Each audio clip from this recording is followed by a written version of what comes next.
সাবিহা ওরফে সাবি আম্মার চাচাতো বোনের মেয়ে। আমার চেয়ে ৮ মাস ৪ দিনের বড়, কিন্তু একসাথেই এসএসসি দিয়েছি। ছোটবেলা থেকে দেখে আসছি। খুব দুষ্ট ছিল আগে। ৩ বছর আগে শাফি মামার বিয়ের সময়ও দেখেছি। সেবার কেমন দূরে দূরে ছিল। আমার খুব ইচ্ছা ছিল ওর হাত ধরব, সেটা আর হয়ে ওঠেনি। অনুষ্ঠানের সময় অনেকবার তাকিয়েছি আর চোখে। কেমন একটা অনুভূতি হতো সাবিও আর চোখে আমাকে দেখছে। এবার বলি তাহলে। ছুটিতে গেলাম নানা বাড়ি। কলিং বেল শুনে দরজা খুলে ধক করে উঠল বুকটা। এই তো সেই মুখ। বৈরাগী তো ভুল বলেনি। আমাকে দেখে সেও থমকে গিয়েছে। বড় বড় চোখ মেলে কয়েক মুহূর্তের চেয়ে বেশি একটানা চেয়েছিল। তারপর কিছু না বলে দুদ্দাট করে ভেতরে চলে গেল। ১ মিনিটের মধ্যে আবার সেভাবে দৌড়ে বের হয়ে গেল। সাবি এখনও সেরকমই আছে। ৩-৪ বছর আগেও ফডিংয়ের মতো দৌড়াদৌড়ি করে বেড়াত। লম্বা হয়ে শুকিয়ে গেছে আর চুল রেখেছে মাথা ভর্তি। তবে নানাবাড়িতে অবশ্য আরও একটা ইনফ্লুয়েন্স ছিল। শাফি মামার বিয়ের সময় ৩ বছর আগে আমার মাথা ঘুরিয়ে দিয়েছিল। নানার দূরসম্পর্কের নাতনি মর্জিনাপু। নানার বাসায় থেকেই পড়াশোনা করেছে, মাঝে ১ বছর বিয়ে হয়ে খুলনাতে ছিল। সংক্ষিপ্ত ডিভোর্স নিয়ে আবার নানার বাসায়। কি যেন একটা ভোকেশনাল কোর্স করছে। গতদিন ৩ দিন খুব অদ্ভুত যাচ্ছে ওনার সাথে। আমি লজ্জা পাচ্ছি, মর্জিনাপুও পাচ্ছে। অন্তত আবার তাই ধারণা। উনি আমাকে দেখলে মুখ ঘুরিয়ে হাসে, কিন্তু কিছু বলছে না। পাশ দিয়ে যখন হেঁটে যায় মনে হয় যে তরল হয়ে যাচ্ছে। এর ওপর সাবি যোগ হয়ে পুরো ধরাশায়ী হয়ে গেলাম। ওর দৌড়ে যাওয়াটা রিওয়াইন্ড করতে করতে ধপাস করে বসে পড়লাম সোফায়। আমাকে একটু শান্তভাবে সর্ট আউট করতে হবে। যশোরের ষষ্ঠীতলায় নানাদের ৪ ভাইয়ের বাড়ি, ৬০ বা ৭০-এর দশকের বাড়ি, একটু পুরনো সে অর্থে। সাবিরা থাকে পাশেরটায়। দিন গড়িয়ে খুব উতলা হয়ে গেলাম। রাতে বারান্দায় গিয়ে ওদের জানালার দিকে অনেক তাকিয়েছিলাম। পর্দা নামানো, কিন্তু এগুলোর কোনটার ওপাশে যে সে আছে নিশ্চিত। রাতে শুয়ে শুয়ে সাবিকে নিয়ে ভাবলাম, মর্জিনাপুকে নিয়েও ভাবলাম। আমার একটা অদ্ভুত আচরণ ছিল। আরও অনেক ছোটবেলা থেকেই। এটা শুধু তখন না, এখন ২৬-এ এসেও কখনো কোনো গার্লফ্রেন্ডকে নিয়ে চিন্তা করিনি। বাস্তবে ঘটনা হয়তো হয়েছে, তবে মনে মনে ওদেরকে এতটা রেসপেক্ট করতাম। ওদের এরকম চিন্তা মাথায় আসত না। আবার কাউকে কাউকে নিয়ে শুধু চিন্তাই করে গেছি। তাদের জন্য কখনো টান তৈরি হয়নি। এই শেষের গ্রুপের ছবিটাই মনে ভাসত। ওই দিন রাতে আবিষ্কার করলাম সাবি এবং মর্জিনাপু আমার মগজের এই ২ আলাদা পার্টিশনে পড়ে গেছে। সকালে শাফি মামার সাথে বাজার থেকে আসছি, সাবিদের বাসার সামনে শিরিন আন্টি আমাকে দেখে বললেন, এ কি তানিম না? কবে এসেছ?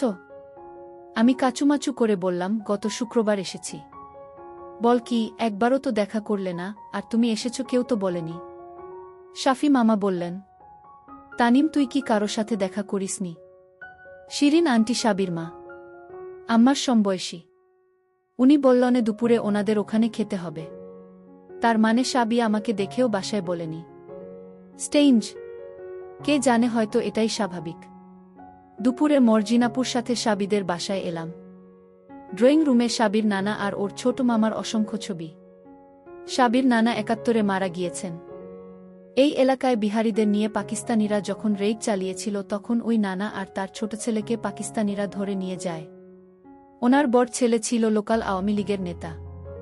রেইডের সময় উনি ভারতে মুক্তিবাহিনীর ট্রেনিং এ ছিলেন। ওনাকে না পেয়ে বাবা আর ছোট ভাইকে নিয়ে যায় বিহারিদের রাজাকার বাহিনী।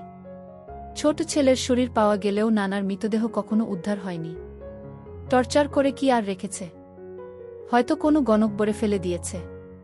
সাবিদের বাসা সেই নানা আর তার ছোট ছেলের ছবিতে ভরিয়ে রাখা। ছবিগুলো দেখতে দেখতে মনটা খুব অশান্ত হয়ে গেল। ছোটবেলা থেকেই একটা জেদ চেপে যায় ভেতরে। এই রাজাকারগুলো এখনও বহাল তবিয়তে আছে। এত লক্ষ মানুষ খুন করে শাস্তি তো দূরের কথা, এদের পৃষ্ঠপোষক দল বিএনপির ছত্রছায়ায় এরাই দেশের ক্ষমতায়। শেলফের উপরে সাবি আর স্বামীর ছবি দেখে একটু ভালো বোধ করছিলাম। একটু বেশি সময় মনে হয় দাঁড়িয়েছিলাম। কে একজন ছোট করে কাশি দিল পিছনে। আমি ঘুরে তাকাতে সে মুখটা বাঁকিয়ে ঘরের ভেতর চলে গেল। সেই মুখ, সেই মেয়ে। আজকে চুলে একটা সাদা ব্যান্ড পড়েছে। মেয়েদের চোখের ভাষা বুঝতে আমার অনেক বছর লেগে গিয়েছিল। ১৫ বছর বয়সে পাঠোদ্ধার থাক দূরের কথা, প্রোটোকলটাই বুঝতাম না। খাবার টেবিলে শিরিন আন্টি বললেন, সাবি তুই না মেজ চাচার বাসায় গিয়েছিলি, তানিমকে দেখিসনি? দেখেছি, বলতে ভুলে গিয়েছিলাম। মর্জিনাপু বলল, তোমাদের মধ্যে কোনো ঝগড়া চলছে নাকি? শিরিন আন্টি বললেন, এ বয়সেই যদি কথা না বলিস, আর 5 বছর পর তো দেখলে চিনতেও পারবি না। আত্মীয় স্বজন ছাড়া এ দুনিয়ায় তোদেরকে কে দেখবে বল? ওনাদের চাপাচাপিতে মুচকি হেসে কথা বললাম আমরা। মর্জিনাপু সাবিকে টেনে আমাদের বাসায় নিয়ে এলো। পুরো সন্ধ্যাটা একসাথে টিভি দেখলাম, কথাও বলেছি। আমি এই পরিস্থিতির সাথে পরিচিত নই। সাবি আর মর্জিনাপু একসাথে। কেমন একটা মাতাল করা পাচ্ছিলাম। সব মেয়েদের কাছ থেকেই পাই, কিন্তু ওদের দুজনের যুগপৎ শক্তিশালী অথচ ভিন্ন স্মেল ভেতরটা ভেঙে চুড়ে দিচ্ছিল। পিচ্চি স্বামী এসে বলল, আপু তোমার কথা আমাকে বলেছে। কি বলেছে? বেশি কিছু বলেনি, তুমি এসেছ সেটা বলেছে, আম্মুকে বলতে নিষেধ করেছিল। তাই নাকি? আমি সাবিকে তাকিয়ে দেখলাম। ও মাঝে মাঝে আর চোখে তাকায়, আমি যে তাকিয়ে আছি সেটা টের পেয়ে খুব সাবধানে ঠোঁটের কোনায় এক চিলতে হেসে নেয়। এক নাগাড়ে ও আর মর্জিনাপু কথা বলে যাচ্ছিল। আমার কেন যেন সন্দেহ হচ্ছিল মর্জিনাপু সবই টের পাচ্ছে। এমনকি এই স্বামীটাও পেতে পারে। পোলাপানকে আন্ডার এস্টিমেট করার সুযোগ নেই। রাতে খাবার খেতে গিয়ে মর্জিনাপু একটা কাণ্ড করে বসল। আমি খেয়ে বেসিনে মুখ ধুচ্ছিলাম, মর্জিনাপু পাশ দিয়ে যাওয়ার সময় পেছনটা টিপে গেল। আগের বারও ও এভাবে শুরু করেছিল, সেটা অন্য একটা লেখায় লিখেছি। ওনার পেয়ে বুকটা ছলাৎ করে উঠল। আমি থতমত খেয়ে তাকিয়েছি, ও চুপ থাকতে বলল। শুতে এলাম গেস্ট রুমে। এই রুমটা নিচতলায়।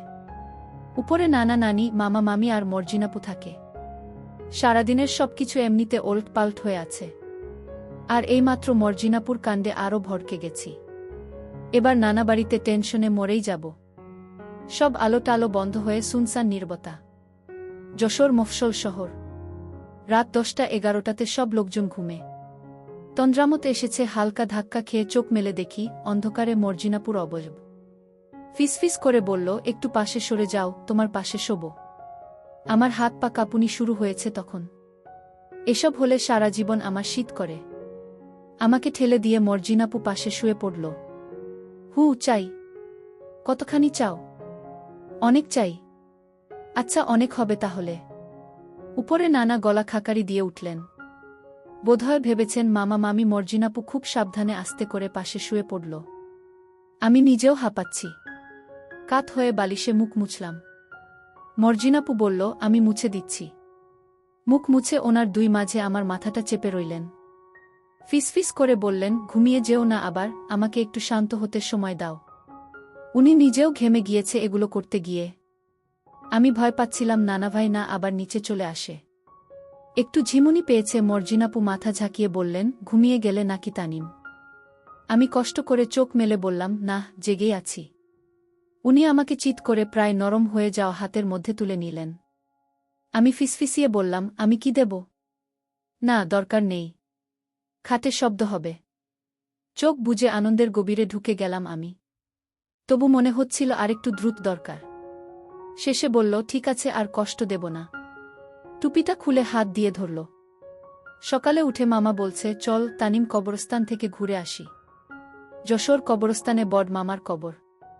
উনিও 71-এ কুমিল্লাতে যুদ্ধে মারা গেছেন। যশোরে এলে একবার অন্তত কবরস্থানে যেতেই হবে।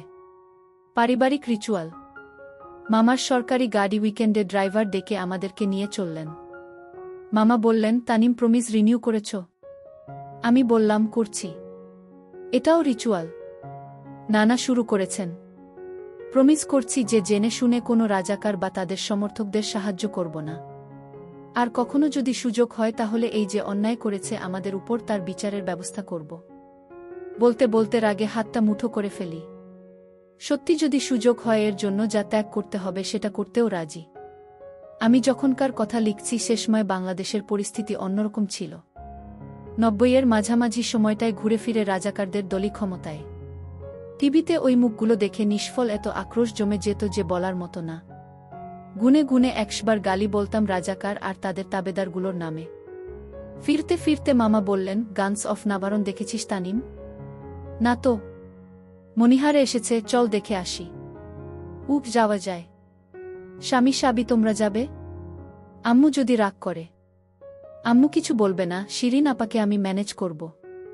জিপটাতে উঠে মনিহারের দিকে রওনা হলাম।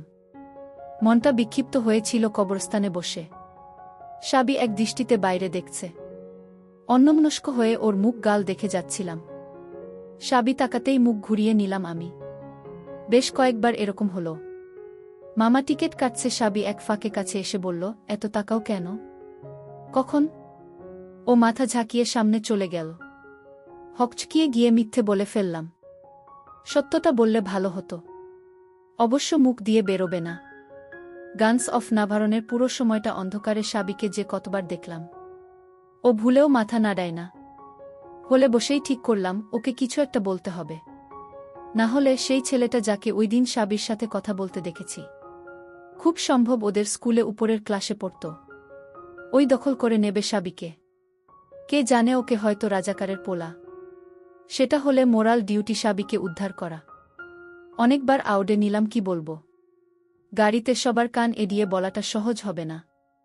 ওঠা বা নামার সুযোগে বলতে হবে। সিডিতে নামতে নামতে ভিড়ের মধ্যে বললাম, এই তুমি না জানতে চাও কেন তাকাই?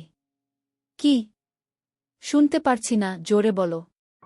তোমাকে ভালোবাসি। কি? ভালোমতো বলো, বুঝতে পারছি না। আমি আর কিছু বললাম না। না বুঝলে নেই। বিকেলে মর্জিনাপু আমাকে বলল, সাবিকে কি বলেছ? আমি?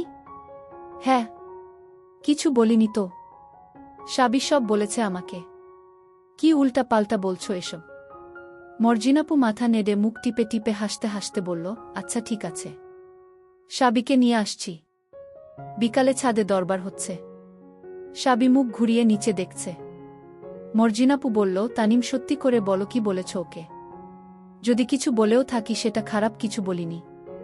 ও তাই নাকি? হু, কি বলেছ শুনি? সেটা তখন বলেছি, আর বলবো না। মর্জিনাপু অনেক ঘষ্টালো, শেষমেশ কথাটা আর বলাতে না পেরে বলল, আচ্ছা ঠিক আছে তাহলে। আমি জানি তুমি কি বলেছ। এখন বলো, এটা কি সত্যি? হ্যাঁ সত্যি, এজন্যই বলেছি। সাবি, তোমার উত্তর কি? সাবি কোনো কথা না বলে ওদিকে মুখটা ঘুরিয়ে রেখেছে। মর্জিনাপু বলল, আমি 3 বার জিজ্ঞাসা করব, উত্তর না দিলে ধরে নেব তুমি রাজি। সাবি 3 বারেও মুখ ঘোরাল না। আচ্ছা তাহলে ধরে নিচ্ছি দুজনেই রাজি। এই বলে উনি সাবির একটা হাত জোর করে টেনে আমার হাতে দিলেন। আমি একদমই অপ্রস্তুত ছিলাম। ঠান্ডা আর নরম ওর ফর্সা হাতটা। মনে হলো ও নিজে থেকেই হাতটা খুলে রেখেছে। এখন তো অনেক বছর হয়ে গেছে। তবুও রেফারেন্স পয়েন্ট হিসেবে ওই দিনের ওই মুহূর্তগুলো মনে করি। সাবি ছাড়িয়ে নেয়ার কোনো চেষ্টাই করল না। মর্জিনাপু ওকে জোর করে ঘুরিয়ে দিল। ওর মুখে অদ্ভুত হাসি। খুব কষ্ট করে চেপে রেখেছে। বলল, কি কথা বলো তানিমের সাথে। কি বলবো? কি বলবো মানে, বলার কিছু নেই। ওর চোখের দিকে তাকিয়েছিলাম। সেই বর্বর চোখ। হয়তো এটাই সেই সাজেদ বৈরাগীর ভালোবাসা। ভুল বলেনি তাহলে। অনেক হাসাহাসি হলো। ছাদ থেকে পাশের পুকুরে ঢিল ছুড়লাম সন্ধ্যা পর্যন্ত। দুপুরে কলেজ থেকে এসে প্রতিদিন মর্জিনাপু গিয়ে সাবিকে নিয়ে আসে। স্বামীসহ ছোট ছোট কয়েকটা বাচ্চাও আসে। এর মধ্যে সাবির হাত ধরেছি অনেকবার। মাথাটা গরম হয়ে যায়। দুজনের ইন্টেন্স গ্র্যাভিটি পুলে থেতলে যাওয়ার মতো অবস্থা। নানা এসে বললেন, মনিরামপুর যাচ্ছি, তানিম যাবে নাকি? মনিরামপুর নানাদের আসল বাড়ি। নানা কয়েক সপ্তাহ পর পর যায়। এবার যাচ্ছে পুকুরের মাছ ধরে বিক্রি করতে। আমার যাওয়ার মন নেই। সাবিকে ছেড়ে দূরে যেতে মন চাইছে না। বললাম, না থাক, একা একা গিয়ে কি করব? শুনে নানি বলছে সাবি গেলে হবে। আমি হেসে বললাম, জানি না। আচ্ছা সাবির মাকে বলছি, ওরও তো স্কুল নেই।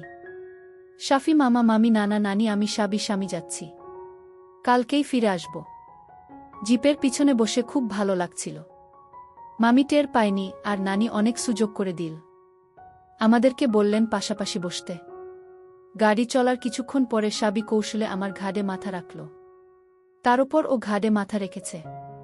শ্যাম্পু করা রেশমি চুলগুলো মুখে এসে লাগছে। জ্যান্ত অবস্থাতেই মরে যাব এমন। স্বামী বলল, নানু দেখো, সাবিনা তানিম ভাইয়ার কাঁধে মাথা রেখেছে। সাবি তো তড়াক করে মাথা তুলে ফেলল। নানি বলল, রেখেছে রাখুক না। আমরা মুখ চাওয়া চাউরি করে হেসে ফেললাম।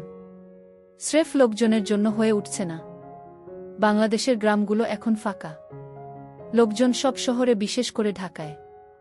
নানা বাড়িতে ঢোকার মুখে গণকবরে অয়ত্নে পড়ে থাকা স্তম্ভ। সামনে এসে সবাই দাঁড়ালাম। এই গ্রামের শখানেক লোকের লাশ এখানে রাজাকাররা কবর দিয়ে রেখেছিল। এদের কমান্ডার মেহের জল্লাদ এখনও এলাকায় বহাল তবিয়তেই আছে। খালেক মোল্লা, মেহের জল্লাদ সহ অনেকে ৭১-এর পরে গা ঢাকা দিয়েছিল, পরে ৭৫-এর পট পরিবর্তনে রাজাকারদের জন্য সুবিধাজনক সরকার ক্ষমতায় এসে এদেরকে আবার প্রতিষ্ঠা দিয়ে দিয়েছে। সরকারি পৃষ্ঠপোষকতায় এদের ভয়ে মুক্তিযোদ্ধারাই বরং পলাতক। চুপচাপ হেঁটে নানা বাড়িতে গিয়ে ঢুকলাম। মর্জিনাপু আসেনি। একটু ভারমুক্ত বোধ করছি। আমার কেন যেন মনে হয় সাবির সাথে আমার অ্যাফেয়ার হয়ে যাওয়ায় মর্জিনাপু খুব সূক্ষ্ম একটা কষ্ট পেয়েছে। যদিও উনি মুখে বুঝতে দেয় না। সারাদিনই দুজনে একসাথে ঘুরে বেড়ালাম। নানা নানি মামা মামি দেখেও দেখছে না। দুজনে হাত ধরি, সে সুযোগ হলো সন্ধ্যায়। পেছনের ঘরে অন্ধকারে সাবি আমার মুখে চুল মেখে ঘাড়ে মাথা দিয়ে রইল। সারা জীবন নিজের হার্টের ধুকপুক শুনেছি। এই প্রথম আরেকটা হৃৎপিণ্ডের কাঁপুনি টের পেলাম। ধীপ ধীপ করে যাচ্ছে। চোখ বন্ধ করে ভাবছিলাম সময়টা যদি থেমে যেত।